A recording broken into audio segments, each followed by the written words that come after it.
A complete overhaul of the recruiting system at UCLA is kicking right into gear in the summer months of 24.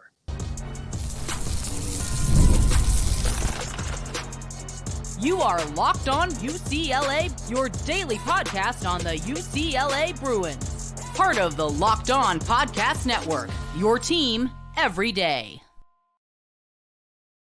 Welcome, everybody, to this edition of the Locked On UCLA podcast. I'm your host, Zach Anderson-Yoxsimer. Thanks for making this show your first listen each and every day. It's free wherever you get your podcast, and it's available on YouTube. Like, comment, subscribe, download the episodes, review. Thanks for your support. Thanks for being an everydayer, sticking through the thick and thin of being a UCLA fan here on the podcast. This episode is brought to you by Gametime. Download the Gametime app, create an account, use the code LOCKEDONCollege for $20 off your first purchase. Again, terms apply.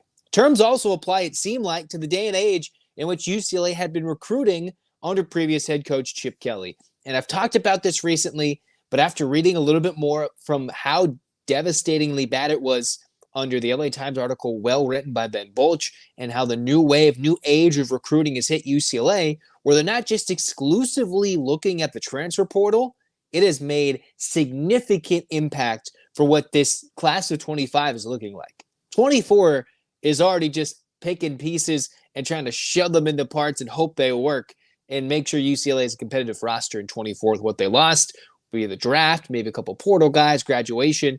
But so far, DeShaun Foster has assembled a roster, a lineup that, according to the article in the LA Times, has tripled in size for recruiting. Well, it was easy to see that UCLA was going to, with any sense of energy, any youth infused into the coaching staff, could probably have simply recruited much better than Chip Kelly did outside of the portal, because Chip Kelly became a semi-master at the transfer portal, getting some significantly talented guys, big-name guys from big-name programs, brought them over here and turned them, a lot of which running backs, into elite talent, high-drafted guys, finding the Latus, maybe not necessarily Chip Kelly-oriented, but the Bruins worked the portal overall again and again. Now, where does everything happen for UCLA?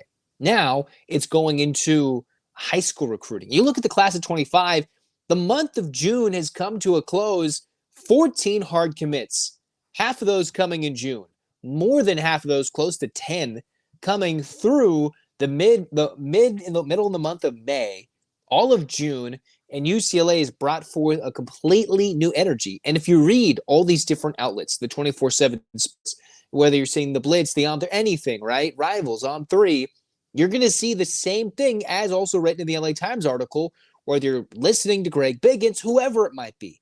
It is literally, it's different. One, as I've talked to you guys before, people want to go to UCLA. They just made it so much harder to do so if you're a football player. We're not talking academics. We're not talking getting into school. We're talking about showing interest, right? As tough as it is now, right? Going in the dating world, trying to show that you're interested in somebody else and pursuing them. UCLA literally made that so hard recruiting-wise. Now, maybe they didn't have the NIL as much as other schools, and other schools have simply exploded on the name, image, likeness scene, and will soon be paying their players. UCLA is someone in their growing stage and catching up, developing the NIL budget football-wise, the fan attendance, the energy, simply getting a spring game back. But all that is come differently. I was reading part of this article from Ben Bolch about how Scott Taylor, one of the newest commits coming out of Loyola, a local kid. You can get a lot of kids from Loyola who play some good football and are very intelligent, whether it's all sports, all boys school at Loyola, but all sports, you can get a talented kid who's smart and fits the grades and could probably fit the UCLA system regardless of what sport they're playing. You could say that for many schools in the Los Angeles area, public, private, charter, whatever it may be. There are intelligent, bright, young athletes who could come to school, and Chip Kelly made it so terrible, right? The Bruins last in the nation when it came to scholarship articles, and I know in the day and age of posting top 10s, top 20s, 5s, whatever it is, every single kid seems to have a release date for their commitment. That couldn't be me. That's just what the world we live in right now. Everybody says they're in the portal. Everybody says they're going to get committed. D2 to D1, D1 to D1, big school to small school, back to big school, making big bucks all in 2 years. That's just the world we live in. And Chip Kelly didn't want to do so. But when you look at the Scott Taylor story, he didn't know if they're interested. It's like going up the dance floor saying, hey, what are we doing? Are you interested or are you not? Well, Scott Taylor didn't know he was interested by the time UCLA still had Chip Kelly before he bolted for Ohio State in February. Well, then all of a sudden, you bring it in, and DeShaun Foster, who already had probably a little bit of relationships, more running backs related, had already headed to the Las Vegas Raiders to be a running back coach, still had lots of relationships. That's why you saw the explosion of appreciation in that video when he came out. None of the kids knew that he was getting hired. He didn't answer his phone, as he said on many radio shows before, talking about the pre-hiring decision to get to UCLA. And that's why you saw all the love given to him. And now you're seeing that with completely different recruiting styles. And yes, you're going to see the things kids see what coaches, what food the kid likes, seeing where they like to be in town, all sorts of things. But the old school way was Chip Kelly had to veto or allow all the scholarship ways. That's how old it was. That's how old and archaic it was. UCLA not only wasn't trending forward, Chip Kelly was bringing it backwards into old. He was trying to make it a clean program, which large in part he did. If you think about crazy things that happened in the UCLA locker room, you can't think of too many things in the Chip Kelly era other than Chip Kelly himself being the problem, right? That was large in part the big thing. He got a talented kid at the end of his recruiting cycle. Not really sure he wanted to get Dante Moore, but he did. Got a big push, was able to do so in late recruiting that changed the 2030 class. But most importantly, UCLA was not much. But DeShaun Foster, in the recruiting staff that's tripled, the mantra that says, do more. Literally anything in the UCLA program, it's do more. Look at the fans. Do more. We need you to come to the games. Do more support. Do more. Whatever it is, do more. That's the mantra UCLA needs, because champions made here. You got the t-shirt. Well, you need to do more in order to, 1, close that gap on Stanford, 2, be competitive in football, 3, be competitive in all sports now that you're going to Big Ten life. We're going to talk about Big Ten life at the end of the pod, because technically UCLA's in that weird month period of independency, but UCLA wasn't doing anything recruiting-wise. They were just stuck. And now, what Greg Biggins was quoted as saying in this article, much bigger, much more effective, much more hands-on, a lot more outreach than ever before. And you see a lot more offers going out. When UCLA was hovering with Northwestern, Michigan State, right? Devastating situation at Northwestern. Equally devastating at Michigan State with what happened with their coaches or programs, depending on the different circumstances. And UCLA, with a less tarnished image, was stuck at the bottom of the Big Ten recruiting rankings with a school that was similar in academic standards and a school that had a little more football tradition, but was undergoing coaching changes with pretty ugly circumstances. And yet UCLA, for no reason other than their own coach, not sabotaging officially, but that's what they were. So now they had to catch up. And UCLA, with 14 verbal commits, is closer to the 40th team in the country. I still think by the time it's all said and done, we'll be closer to 30, 25. Obviously, it's difference of opinions because some of these guys are 3-star or 4-star, depending on the metrics you use. UCLA is getting those guys who are intelligent, who could choose to go to the local West Coast schools, who could go to maybe an Ivy League if they wanted academically, but they could stay home and be at home. Los Angeles football, still get big game, road game exposure on national television, and that's what UCLA can offer now with the expanded NIL budget of sorts, right? You've probably seen UCLA basketball's gotten that. The more support, the more recruiting that DeShaun Foster pours in, the entire staff, and more support, that's only going to bolster what the name, image, likeness can bring to this complete roster. Now, I don't think a public UC school is going to go directly to pay to play, but the NIL budget can get much better and do more, right? For UCLA, the men of Westwood and everything combined, there can be more opportunities in Los Angeles with sponsorships, endorsements, just sheer opportunities. And UCLA's got the talent to do it. Instead of being archaic, UCLA in the last week of June got 2 to 3 commits between simple long snappers, who are arguably the best in the country for that class, offensive linemen, even some portal. There's so many different things that are happening for UCLA that have just completely changed energy-wise. All the staffers tweet. They all post things in social media, whatever we're calling tweets nowadays.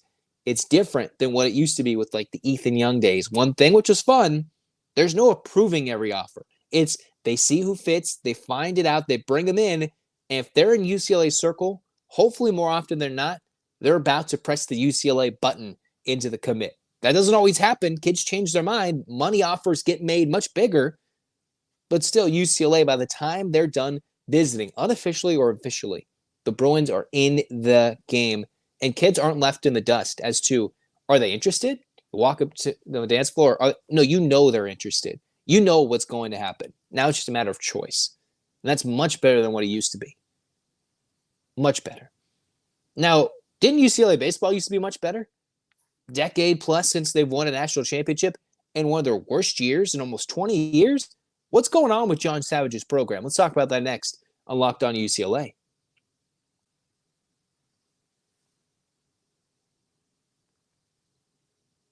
Gametime is an authorized ticket marketplace in Major League Baseball, which makes getting tickets faster and easier. Prices on the Gametime app actually go down closer to first pitch because with their killer last-minute deals, all-in prices, views from your seat, when you're looking at that seat, their lowest price guarantee, Gametime takes the guesswork out of buying Major League Baseball tickets.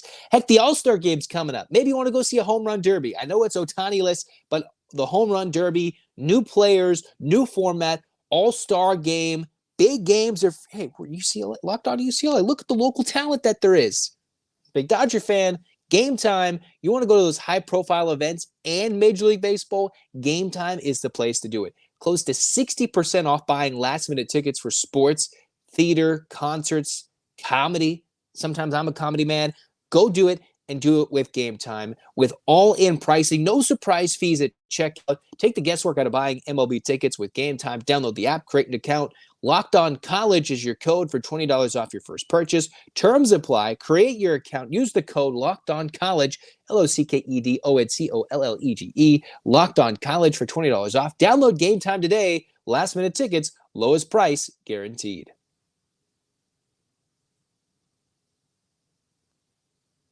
All right, we're cruising on here. Second segment of the Locked On UCLA podcast. We haven't talked a lot about baseball recently. There's been a lot of crazy news flooding out with the likes of the football changes. Now it's a few months old, but a lot of commits. Mick Cronin making waves in the transfer portal, which we'll talk about the connection to here. And then softball made their run back to the Women's College World Series. UCLA women's basketball had their run. And yet here we are stuck in the midst of what was a terrible UCLA season. Could not even get to the conference tournaments and were way, way under 500. 2 years removed from simply making a regional, 40-24, losing to Auburn in a regional final. Last year winning record, okay. Remember in 24, they made it to the Pac-12 conference tournament championship, or were close to the regional part, right? They lost to Oregon State. We're close to winning a Pac-12 tournament championship after some of the most crazy baseball games you will ever see. And now after being 16 games over 500 2 years ago, over 523, UCLA went 19-33. So almost a 30-game change in 2 years in the wrong direction for John Savage's bunch, where the talent just hasn't really panned out. Maybe you're getting too good of guys going to the draft. Even in this new day and age of transfer portal, you would think UCLA, West Coast ball makes a big thing. No. They've seen some big arms transfer out. Now recently, bigger premier middle of the diamond defensive players transfer out. And you've got a team that got swept, if I believe I counted right, 4 times in Pac-12 play, 5 times overall, if you include their getting swept at TCU to start the year.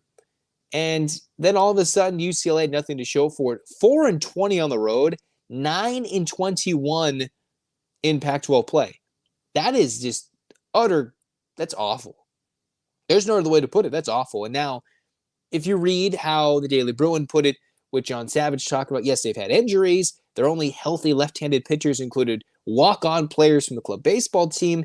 Yes, but this is still UCLA. They made a living on some big-name arms, right? Some who have made it to the major leagues or are coaching the big leagues or guys that are still making their way up. They have some talented players who went to UCLA all across the years that John Savage has been there. And now, if you're down to so many injuries that you're leaning on walk-on club baseball players to be your left-handed pitching staff, That's not the best. And based on this article, postseason for UCLA, not because they're in the postseason, literally after the season, it talked about how UCLA had their 23 class was number one from Baseball America in perfect game. The 24 class was closer to the 25s, 22, 30 range. And yet UCLA, they've lost Cody Schreier. He's gone to the portal. They lost Thatcher Hurd a couple of years ago, who had some big-time promise, went to LSU. Ironically, he went back in the transfer portal fairly recently, all this in the last couple of days.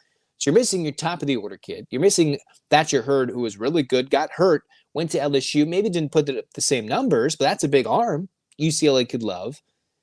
And in this article, he talked about also inexperience, a lot of youth on this team for UCLA this year, and paralleled his team to what it looked like with Mick Cronin. So you have some big-time winter, spring sports that normally aren't like this. UCLA basketball under Mick Cronin has been really good since they hired him after the Steve Alford firing. They've had John Savage, you've hard-pressed to see such tough times, and as embarrassing as it was for some of these sports to go out with a whimper in their final Pac-12 years, I think UCLA is going to be looking up in Big Ten play. A lot more travel.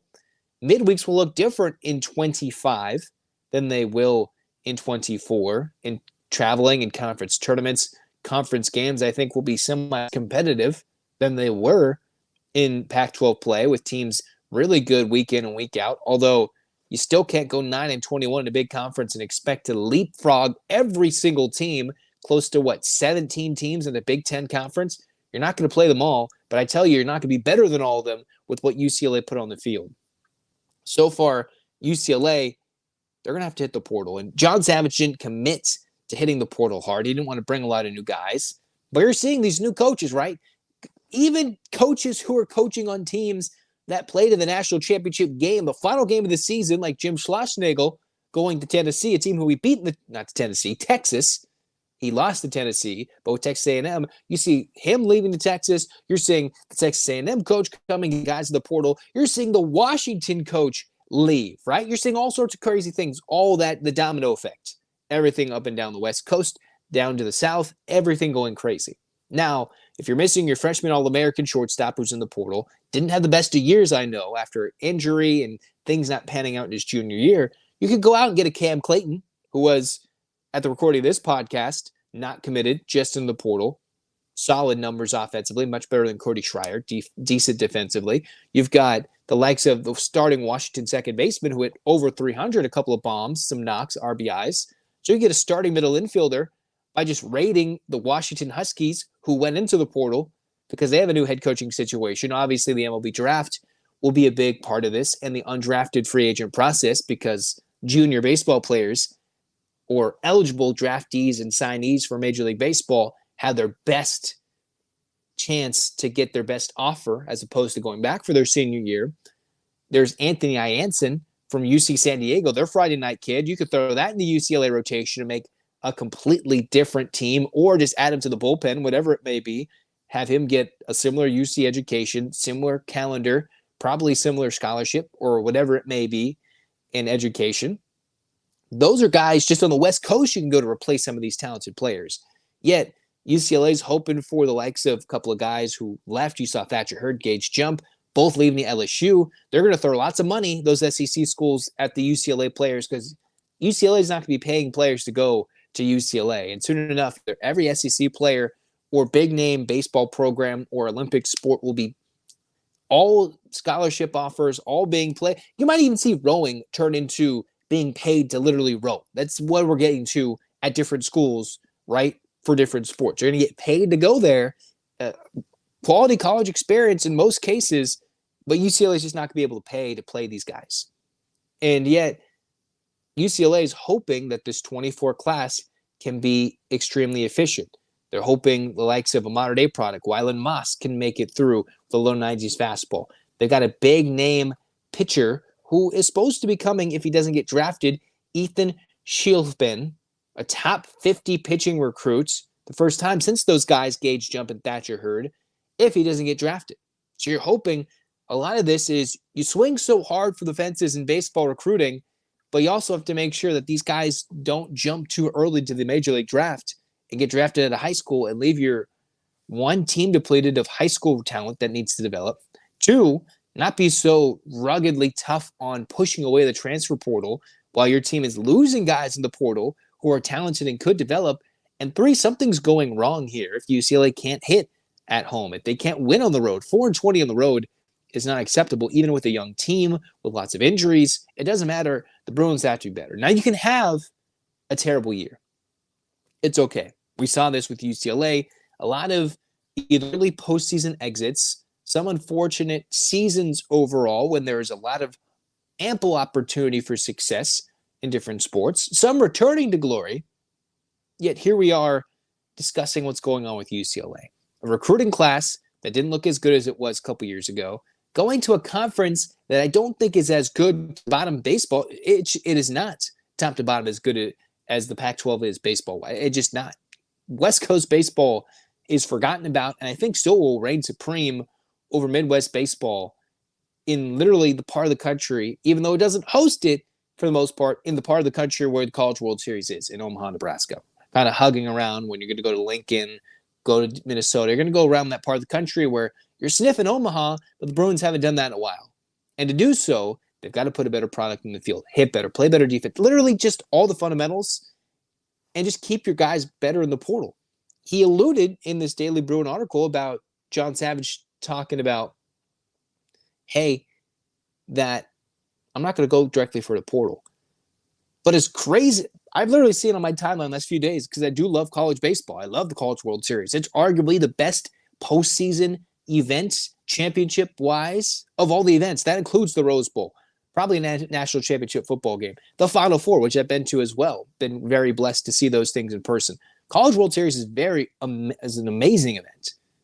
And while it's not going to make a lot of money, it's not going to get the hype that the Women's College World Series gets once Oklahoma stops winning, UCLA should be good in baseball. And I think simply changing conferences, this is the one of these sports that you might see an uptick in success, but can the Bruins do so in the postseason? That's what we're going to find out in this next wave, right? There's been a couple of more transfers who I've probably forgotten to mention, but UCLA in Big Ten life should be good at baseball, which is where we're going to end this podcast at. We're less than a month until the Bruins head to Big Ten life. Just past the beginning of July, and UCLA, around the time of Independence Day, are basically independent. What does that mean? I'll tell you next. A Locked On UCLA.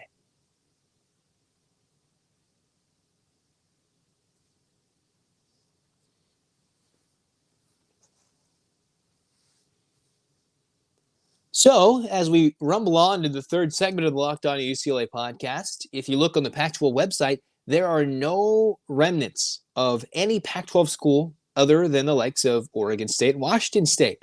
They updated the website. You probably saw this a couple of days ago. Maybe you didn't. You go in the Pac-12. I initially went to look at Pac-12 baseball things to talk about the previous segment, and then it didn't load. So it got me thinking, wait, did they really shut down the website? And for whatever reason, just part of the site wasn't working or my internet was down.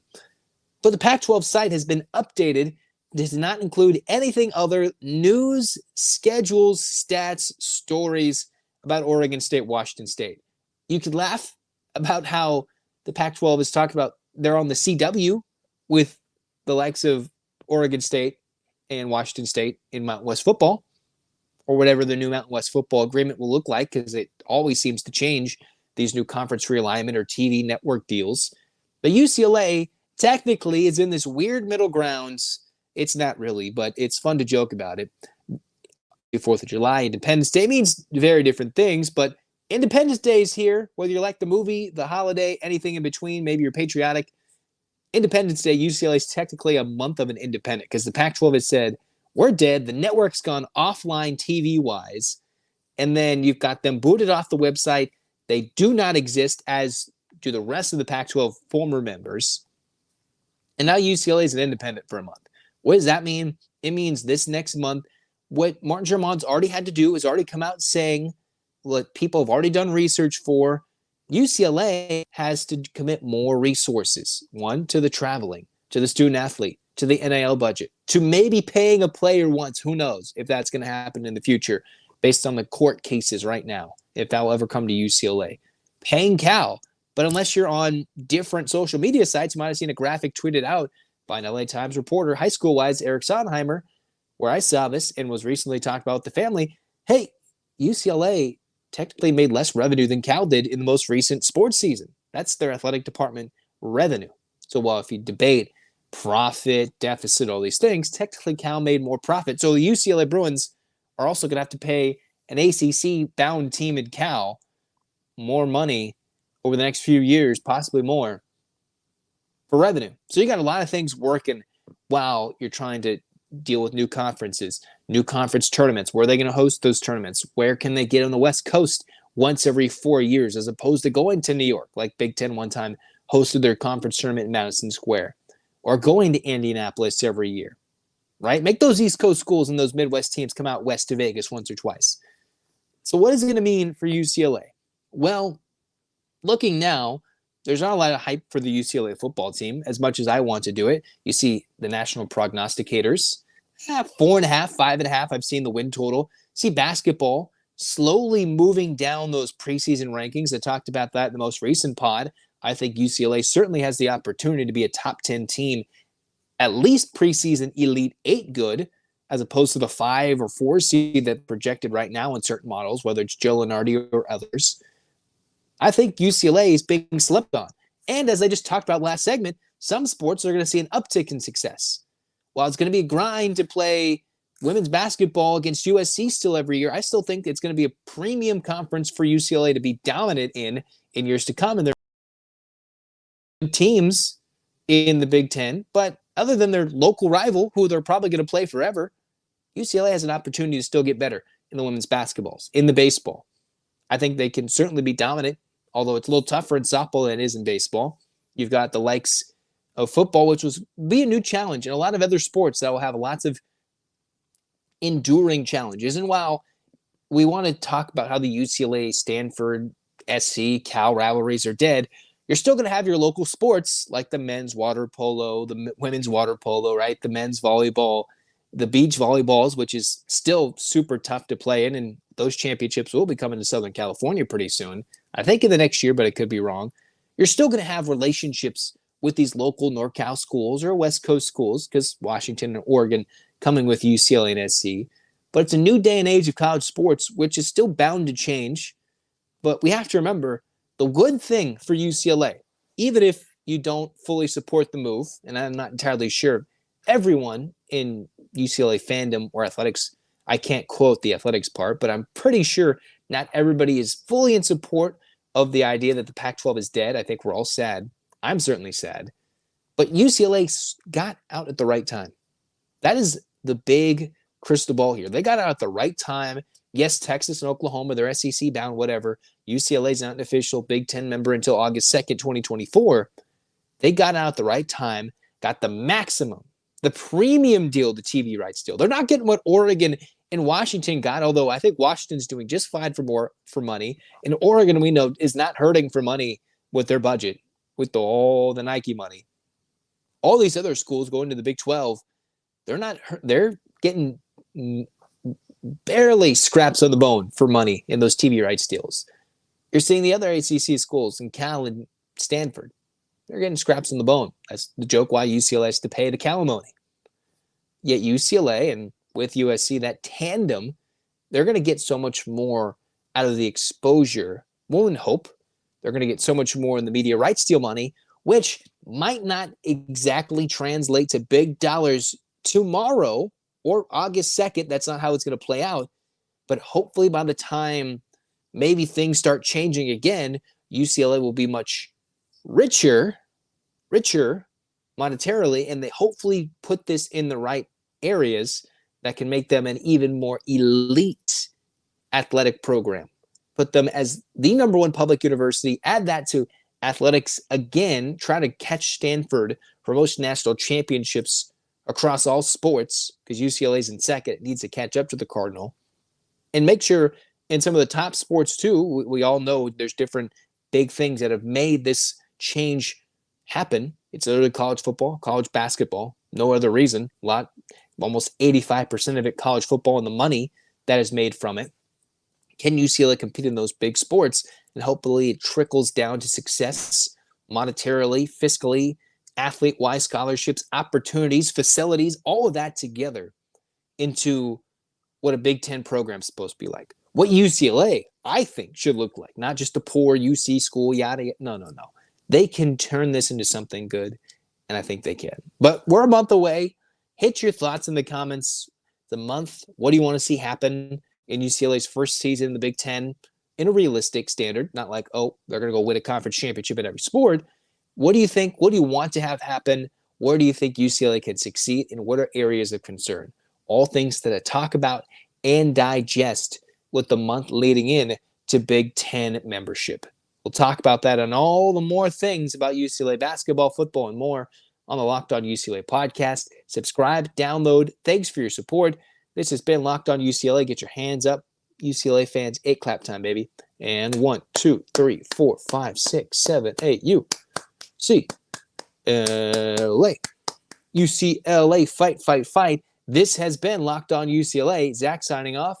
Go Bruins.